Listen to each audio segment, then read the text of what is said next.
Hello friends, చూశారు కదా, నేను ప్రజెంట్ రాజగోపురం ముందున ఉన్నాను. మనకి కన్ఫ్యూజన్ ఎలా అవుతుందంటే, దూరం నుంచి వచ్చేటప్పుడు ఎక్కడి నుంచి దర్శనం చేసుకోవాలి, ఎక్కడి నుంచి దర్శనం మార్గాలు వెళ్ళాలి, ఆ గోపురం ఈ గోపురం అని అంటారు, కన్ఫ్యూజింగ్ ఉంటుంది. సో మనకు దూరం నుంచి ఏ గోపురం కనిపిస్తుందో దాని దగ్గరికి వెళ్ళిపోతే మనకి లెఫ్ట్ సైడ్ ఫ్రీ దర్శనం ఉంటుంది, రైట్ సైడ్ మనకి 50 రూపీస్ దర్శనం ఉంటుంది. సో మనకి సీజన్ టైంలో ఏంటంటే 50 రూపీస్ దర్శనానికి ఎక్కువ మంది వెళ్ళిపోతూ ఉంటారు. ఆ 50 రూపీస్ దర్శనంలోని బాగా రద్దీ అయిపోతుంటుంది, అప్పుడు ఫ్రీ దర్శనం ఖాళీగా ఉంటుంది. సో ఫ్రీ దర్శనంకి వెళ్ళిపోతే మనకి బేగా దర్శనం అయిపోతుంది అనమాట. ఆ సీజన్ టైంలో మనం చూసుకొని వెళ్ళిపోతే సరిపోతుంది. మధ్యాహ్నం టైంలో ఖాళీగా ఉంటుంది చాలా వరకు. వెంటనే ఒక గంటన్నర టైంలోని ఫ్రీ దర్శనం వాళ్ళకి ఫ్రీ దర్శనం వెళ్ళాను నేను. గంటన్నర టైంలో మాకు దర్శనం అయిపోయింది. 50 రూపాయలు పే చేసి పెయిడ్ దాంట్లో వెళ్ళారు కదా, వాళ్ళకి గంటన్నరలో దర్శనం అయిపోయింది.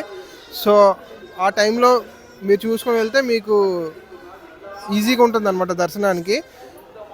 సో అది మనకి లెఫ్ట్ సైడ్ ఫ్రీ దర్శనం ఉంటుంది, ఎంట్రన్స్లోనే, కన్ఫ్యూజ్ రావడానికి లేదు.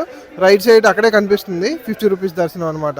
అది మీకు దర్శనం గురించి నేను ఇవ్వాలి అనుకుంటున్నా క్లారిటీ. అది బాయ్.